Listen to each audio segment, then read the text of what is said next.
Hello students. हाँ student, आज हम सीखेंगे कि ब्रेस्ट के बारे में, उसकी थोड़ी एनाटॉमी सीखेंगे और दूध छाती और छाती का दूध के बारे में हम थोड़ा सा इसको सीखेंगे। मैं तो इसको अच्छे तरीके से एक्सप्लेन कर रही हूँ ताकि आपको ये एग्ज़ाम के पॉइंट ऑफ व्यू से सारी चीज़ें अच्छे से क्लियर होनी चाहिए कि जो है छातियों की बनावट और उसके अफ़आल के बारे में आपको प्रॉपर तरीके से अच्छे से पता होना चाहिए। ठीक है, तो उसके लिए मैं पहले आपको ये बता दूं कि छाती और दूध के बारे में थोड़ा सा मैं आपको बता दूं कि छाती और छाती का दूध जो है, पाकिस्तान और दीगर तरक्की पजीर ममालिक में छाती से बच्चे को दूध पिलाने की रवायत अभी तक कायम है। बहुत कम ममालिक है जहाँ पर लोग औरतें नहीं पिलाती, वैसे ज़्यादातर ये है मतलब ये रवायत बरकरार है। माएँ जो हैं बच्चों को अपना दूध पिलाना अपना फ़र्ज़ समझती हैं और माँ को बच्चे का दूध पिलाना भी बहुत ही ज़्यादा उसके लिए क्या है, ज़रूरी है। तो बदकिस्मती से मगरबी जो ममालिक हैं वहाँ पर जो हैं वो औरतें बच्चों को दूध नहीं पिलाती, उनके ख्याल में कि उनकी बॉडी की शेप ख़राब हो जाती है। हालांकि ऐसा नहीं है, लेकिन अब उनके अपने नज़रियात हैं। लेकिन ये कि हमारे जितने एशियन ममालिक हैं यहाँ पर बहुत इसको रवायत भी समझा जाता है और माँ इसको अपना क्या फ़र्ज़ भी समझती है। मतलब कि ये बहुत ही ज़्यादा अहम है, बहुत ज़्यादा ज़रूरी है बच्चे को माँ अपना जो है ना बच्चे को दूध पिलाना। तो अब हम सीख लेते हैं छातियों की बनावट और उसके अफ़आल के बारे में। तो छातियों के अंदर जो छाती रतूबत खारिज करने वाले मरकब दूध से क्या होती है, ये मिलकर बनी होती है। ये बुनियादी तौर पर जो दूध बागतों से क्या होती है, ये बनती है। और ये जो बागतें होती हैं जिनको हम लोब्स कहते हैं, ये तकरीबन 20 की मिकदार में होते हैं, 20 के लगभग होते हैं। सही है। और ये लोब्स जो हैं, लोब्यूल्स जो हैं, ये लोब जो है ये मुख्तलिफ लेब्यूल्स में क्या हुए होते हैं, ये तकसीम हुए होते हैं। ठीक है, ये आपको क्या ये नज़र आ रहे होंगे। और ये थैलियाँ ऑलवेलाई और नालियों पर क्या होती हैं, मुश्तमिल होती हैं। ये ऑलवेलाइज और नालियों, इनके अंदर देखेंगे नालियाँ छोटी छोटी, ये नालियों के ऊपर क्या होती है, मुश्तमिल होती हैं। थैलियों में ऐसी नाई खुलिये होते हैं जो दूध बनाते हैं। सही है, ये जो ऐसी नाई खुलिये हैं ये इनके अंदर दूध बनाते हैं और ये जो हैं ये नालियों से वो दूध फिर बाहर की तरफ आ रहा होता है। ठीक है, और फिर जो है इसमें हमने ऐसी नाई खुलिये के बारे में देखा कि ऐसी नाई खुलिये जो हैं वो क्या होते हैं, दूध बनाते हैं। सही है। और फिर मायो एपीथीलियल खुलियात से ये घिरे होते हैं। ये जो हैं ये सारे मायोथीलियल खुलियात हैं, ये इनसे क्या हैं, ये घिरे हुए हैं। ठीक है। और मायोथीलियल खुलियात जब सिकुड़ते हैं तो वो क्या करते हैं कि वो जब ये वाले जो खुलियात हैं ये जब सिकुड़ेंगे तो क्या होगा, फिर जब सिकुड़ते हैं तो दूध क्या पीछे की तरफ वो प्रेस करते हैं, जो कि यहाँ से फिर क्या बाहर की तरफ आता है दूध। ठीक है, तो ये क्या सिकुड़ते हैं, ये एपीथीलियल जो खुलिये हैं ये सिकुड़ते हैं। ठीक है, जिसकी वजह से दूध जो है वो फिर बाहर की तरफ आता है। सही है। तो मैं पहले आपको थोड़ी इसकी एनाटॉमी बता देती हूँ ताकि आपको ये चीज़ें समझने के लिए आसानी हो जाएगी। तो ये देखें, सबसे पहले ये जो है ये है रिब, पसली। ये जो ये निशान नज़र आ रहे हैं आपको, ये पसली के निशान है। सही है, रिब भी उधर से गुज़र रही होती हैं। फिर ये है इंटरकास्टल मसल। ये क्या है, इंटरकास्टल मसल है। ये क्या है, ये थोड़े से अंदर ये जो आपको ये डिब्बे डिब्बे से नज़र आ रहे हैं, ये क्या है, सीने के मसल हैं। ठीक है। और फिर लोब्यूल्स को लैदा करने वाला रेशादार, ये देखें ये लोब्यूल्स को लैदा करने वाले ये जो हैं ये जो पार्ट बने हुए हैं, ये रेशादार। ठीक है। फिर उसके बाद है ये उसकी क्या हो गई, रेशादार दीवारें हैं। ये देखिए जैसे 1 2 डिब्बा 3 4 5 इन्होंने डिवाइड किया हुआ है उनको। सही है। और ये जो हैं ये क्या है, लोब्यूल्स, ये जो मैंने आपको अभी बताए हैं ये लोब्यूल्स बने हुए हैं डिफरेंट।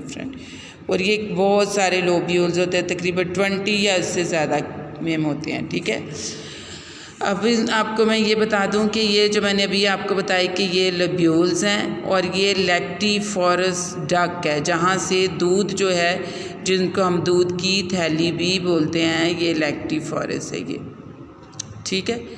और ये हो गया एम्पुला लैक्टिफोरस साइनस। ये यहाँ पर एक तरीके से दूध का क्या हो जाता है, ज़हीरा होता है, और जैसे ही फिर बच्चा चूसता है फिर वो दूध बाहर जाता है, फिर दोबारा इन्हीं के अंदर ये लैक्टिफोरस साइनस जो है, इनके अंदर दूध का क्या होता है, ज़हीरा होता है। और ये क्या होता है, निप्पल होता है, और ये लैक्टिफोरस ट्यूबल होते हैं। ये लैक्टिफोरस साइनस के साथ ये जो जुड़ी हुई हैं, जो नालियाँ सी बनी हुई हैं, ये थैलियों के आगे, इनको क्या बोलते हैं, लैक्टिफोरस ट्यूबल। और ये क्या हो गया, बाहर का हिस्सा, ये एरोला हो गया, जो प्रेगनेंसी में डार्क कलर का, ज़्यादा डार्क कलर का हो जाता है। और ये हो गई जिल्द, और ये हो गया, ये वाली सारी चर्बी हो गई, ये चर्बी, सही है। तो ये हो गई हमारे पास चर्बी। तो अब हम इसका जो मैं आपको बता रही थी कि लैक्टिफोरस जो होते हैं ना, लैक्टिफोरस जो थैलियाँ होती हैं, ये क्या करती हैं, इनके अंदर यहाँ पर लैक्टिफोरस में दूध बनता है, जो ये लैक्टिफोरस फिर यहाँ से दूध लेकर इसमें आ जाते हैं लैक्टिफोरस साइनस में, ठीक है। तो ये देखिए ये कितना अहम है, ये चीज़ें हमें जानना और इनके बारे में सीखना। तो हर लोब के एक बड़ी नाली निकलती है और चौड़ी होती है, जो लैक्टिफोरस साइनस या एम्पुला तक दूध को लेकर जाती है। और ये एक आर्जी क्या होता है, ज़हीरा होता है। हर जो है ये देखें लोब्स के साथ ये जुड़े हुए हैं लैक्टिफोरस, और ये डक्स जुड़ी हुई हैं, और ये इसमें लेकर आ रही हैं, किसमें, ये इसके अंदर लेके आ रही हैं दूध, जो लैक्टिफोरस साइनस मैंने आपको बताया, ये एक आर्जी दूध का ज़हीरा होता है, इसमें लेके आ रही होती हैं, ठीक है। अब हम थोड़ा सा इसके बारे में, निप्पल के बारे में जान लेते हैं कि निप्पल क्या होता है। निप्पल क्या होता है, ये एक निप्पल खड़ी होने वाली बागतों पर मुश्तमिल होता है, सही है। इसकी सतह पर झिल्लियाँ और सादा अज़लाती रेशे होते हैं, सही है। इसके ऊपर सादा रेशे होते हैं, और ये अज़लाती जो हैं, ये अज़लाती रेशे खुलने और बंद होने वाले खुलिये की तरह काम करते हैं, सही है। और क्या होता है इसमें, और इस तरह दूध के बहाव को कंट्रोल करते हैं। और मतलब इससे फिर ये कि यही जो सिकुड़ते और फैलते हैं, यही दूध के बहाव को क्या कंट्रोल करते हैं। क्योंकि जब बच्चा दूध पीता है तो वो ओपन हो जाते हैं, और जब बच्चा नहीं दूध पी रहा होता तो वो सिकुड़ जाते हैं, जिससे यानी कि दूध अंदर सेफ रहता है, वरना वो हर टाइम बहता रहे, सही है।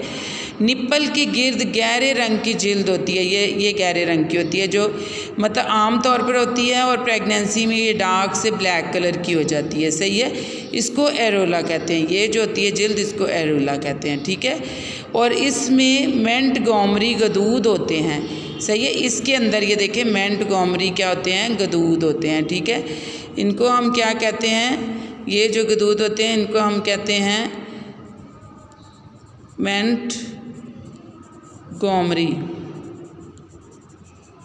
मोंटगोमरी के दूध होते हैं, ठीक है। ये मोंटगोमरी के दूध होते हैं, और ये जो दूध होते हैं, यही जो होता है ना, ये इसमें से एक तेल से का मवाद निकलता है, सही है। वो जो तेल से का मवाद निकलता है वो क्या होता है, वो लुब्रिकेट रखता है। और ये तेल से का मवाद जब माँ बच्चे को दूध पिला रही होती है उन दिनों में, और ये प्रेगनेंसी में लुब्रिकेट रखता है, सही है। तो मुख्तलिफ़ औरतों में मैं आपको बताती जाऊँ कि मुख्तलिफ़ औरतों मुख्तलिफ़ छातियों का साइज़ क्या होता है, मुख्तलिफ होता है। ये सबका एक जैसा नहीं होता, सबका डिफरेंट साइज़ होता है, ठीक है। छातियों की अंदरूनी और बैरूनी जो बैरूनी बाहर के तौर पर मेमरी, शरियानी और इंटरकास्टल वो होती हैं, मसल्स होते हैं। मैंने आपको बताए थे ये इंटरकास्टल्स मसल होते हैं, सही है। और मेमरी ग्लैंड होते हैं, ठीक है। और फिर इसके बाद आ जाता है लिम्फ के बारे में भी मैं आपको बताते जाऊँ। ये एक्सला का हिस्सा जाता है ना, यहाँ पर ये लिम्फ, जिनको हम लिम्फ नोड भी कहते हैं, सही है। ये क्या होते हैं, ये क्या होते हैं, लिम्फ, ठीक है। इनको हम लिम्फ नोड भी कहते हैं, नोड भी याद रख लीजिएगा कि इनको नोड्स भी कहा जाता है। तो लिम्फ नोड के बारे में आपको मैं बता दूं कि ये कहाँ पर होते हैं।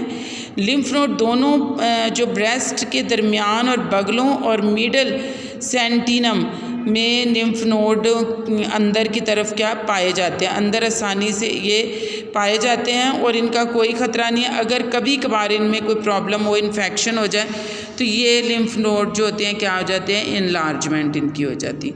और यहाँ पर मैं आपको बताती जाऊँ कि हमल के दौरान एस्ट्रोजन और प्रोस्ट्रोजन थैलियाँ और नालियों की अफजाइश होती है, ठीक है, हमल के दौरान, जिससे क्या होता है कि कोलेस्ट्रॉम जो है पहला दूध अखराज की तहरीक देता है, सही है, और दूसरे हार्मोन्स जो होते हैं वो भी इसके साथ शामिल होते हैं, सही है।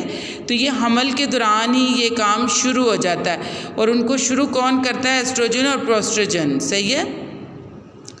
फिर उसके बाद आगे एक और बड़ा अहम पॉइंट है, वो मैं आपको बताती जाऊँ कि ये दूसरे हार्मोन भी इनके साथ क्या शामिल हो जाते हैं, जिनसे ये एक पेचीदा अमल शुरू करते हैं, सही है, और छातियाँ दूध के लिए क्या हो जाती हैं, तैयार हो जाती हैं। और जब तक बच्चा पैदा नहीं हो जाता दूध की पैदावार तो रहती है लेकिन बहाव नहीं अभी होता। जब बच्चा दूध पिएगा तभी बहाव बनता है, लेकिन ये कि तैयार हो जाती हैं छातियाँ दूध के लिए, सही है।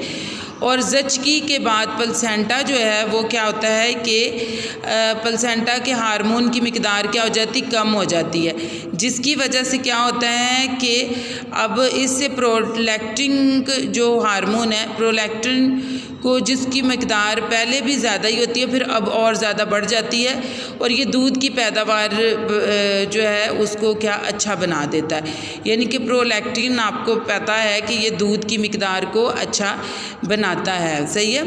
और बच्चे के दूध पीने की वजह से जो प्रोलैक्टिन मुसलसल इसकी जो है वो अफजाइश होती रहती है। और आपको मैं यहाँ बताती जाऊँ कि प्रोलैक्टिन जो ये है ये ज़्यादा रात के वक्त में खराज होता है, तो रात के वक्त में ज़्यादा ही खराज होता है। इस वजह से क्या होता है कि माएँ जो हैं जब बच्चे को रात के टाइम में ज़्यादा फीड कराती हैं तो उसके बहुत अच्छे असरात होते हैं। तो प्रोलैक्टिन बेज़े बनाने के अमल को भी क्या कर देता है, दबा देता है। यानी कि जो मतलब इससे औरत को प्रेगनेंसी होने के भी चांसेस क्या हो जाते हैं, कम हो जाते हैं। इसकी वजह से बाज़ औरतों में बेज़े बनने का अमल जो है वो कभी कभार कम में हो जाता है, कभी कभार थोड़ा रुक जाता है। इसकी वजह से क्या होता है कि प्रेगनेंसी नहीं होती और दूध बनने का अमल क्या मुसलसल जारी रहता है, ठीक है। और बच्चे को प्रॉपर तरीके से माँ का दूध क्या हो रहा होता है, मिल रहा होता है, सही है।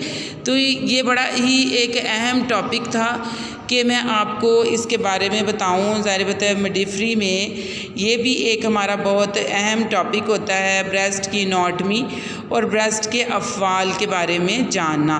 तो यकीनन स्टूडेंट आज आपको ये वीडियो आपके लिए काफ़ी इन्फॉर्मेटिव हुई होगी, जो मैंने काफ़ी चीज़ें आपको इसके बारे में बताई, इसकी एनाटॉमी और इसकी फिजियोलॉजी, ये सब चीज़ें आपको बहुत अच्छे से क्लियर हो चुकी होंगी। अगर फिर भी आपको कोई क्वेश्चन होता है तो आप कमेंट्स में पूछ सकते हैं। तो थैंक यू, आपने जो है इस वीडियो को सुना और इसको आप अपने और भी कोलीग्स फ्रेंड्स के साथ शेयर कर सकते हैं, ठीक है। Thank you.